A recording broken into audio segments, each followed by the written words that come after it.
We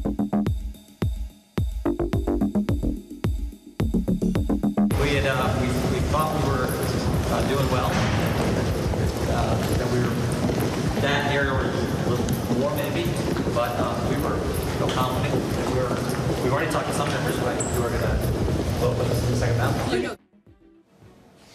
All right. We also have some live pictures from Capitol Hill that we want to share with you, as well as the House of Representatives remains without a speaker after one round of voting.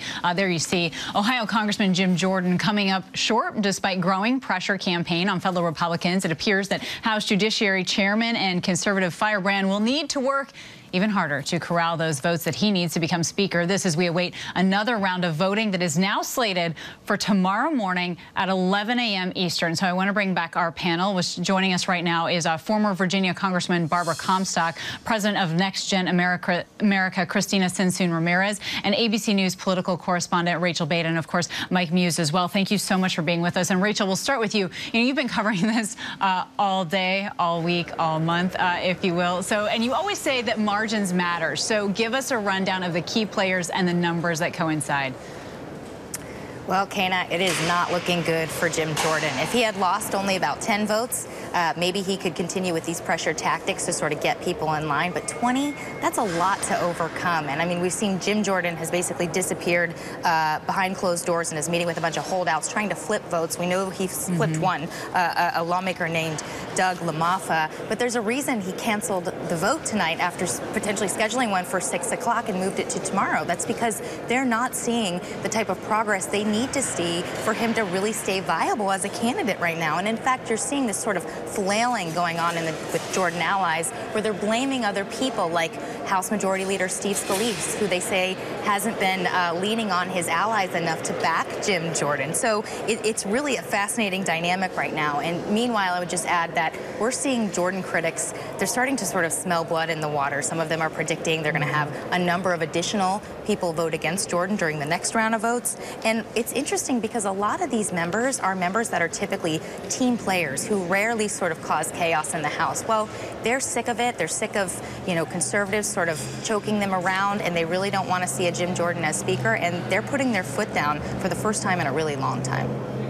As Congressman Russ Felcher said, independent thinkers on this one. And Barbara, what do you make of all of this? In your opinion, why did he move forward with calling for a vote without knowing that he had secured the votes needed? Well, isn't it surprising? A man who in 16 years never passed a bill, has never really worked with his colleagues across the caucus, doesn't have friendships across the caucus, has never helped his colleagues pass a bill. Surprise, surprise, he doesn't know how to count to 217 or 18. He didn't have the votes, and he doesn't have the friendships, and he thought he could bully his way by getting Trump, by getting Sean Hannity, by having Kevin McCarthy bully for him. And, people were sick of it. You had appropriators like Kay Granger and Steve Womack, and who have now called for let's have a vote for Patrick McHenry. But you also had a coalition of about 10 members who were in those swing seats say, hey, voting against this guy is going to help me next year. So those guys aren't going to flip, because when they have Trump on the ticket next year, they're going to be able to stand up and say, hey, I'm an independent voice. I voted against Jim Jordan, and I stood up to my colleagues and said, this guy's a bridge too far. So I may be stuck with Trump at the top of the ticket, but when I had a choice, I went against this crazy guy. Barbara Comstock, all right.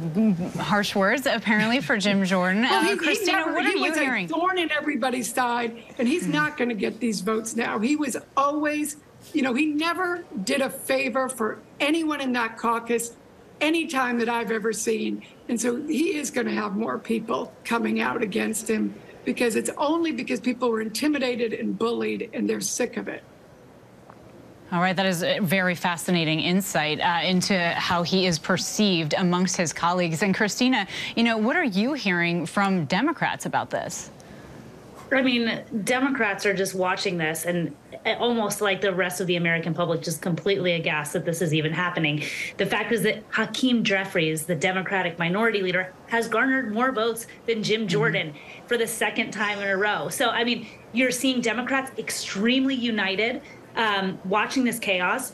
That Jim Jordan has run consistently saying, you know, that he believes in small government or no government. And look at what happens when they're in charge. They made a pitch to the American people, elect us, give us control of the House, and look how we will govern. They can't even decide who's leading for them. So they're not governing at all. So this is a campaign ad written for Democrats for 2024. And Mike, let me bring it to you. You know, you hear Barbara also, you know, she's talking essentially about how some Republicans are making their choices based on the future of their jobs, right? But Mike, we know the world is waiting and watching what's going on. So what do you make of this, considering, again, they won't even be voting until tomorrow at 11 a.m. Eastern? Exactly. You know, Kana, I don't take pride in this, but I have to say, I told you so. I told the American people this was possibly going to happen. Scalise and Jordan are not consensus-building congressmen. And as a result, the moderate wing of the Republican Party is really finding their voice in this. With all that is happening within the world, with Ukraine and Russia conflict, with Israel versus Hamas, there's so much happening, there's so much at stake. The moderate wing of the Republican Party is saying we need to have an adult in the room who is able to take these issues seriously, to be able to build consensus and bipartisan support to address the issues of the world. In my belief, I really believe that McHenry is going to be the one who's going to rise from this, even if it's only a temporary position, in order for the next 30 days for us to address the aid to Israel, to address the aid to Ukraine, and to also look at the federal government needs to be funded. And then I think we'll punt down the line and then take another look at the Republicans having to go another round to find their Speaker of the House. But I do believe, I think it's going to come from more of the moderate wing of the Republican Party versus more of the ultra-conservative wing of the Republican Party. And you're right, Mike, maybe we do see the Speaker pro tem getting some more power here to get things moving there in Washington. Mike Muse, Barbara Comstock, Christina Cincin-Ramirez, and Rachel Bade, thank you. Hi, everyone. George Stephanopoulos here. Thanks for checking out the ABC News YouTube channel. If you'd like to get more videos, show highlights, and watch live event coverage, click on the right over here to subscribe to our channel. And don't forget to download the ABC News app for breaking news alerts. Thanks for watching.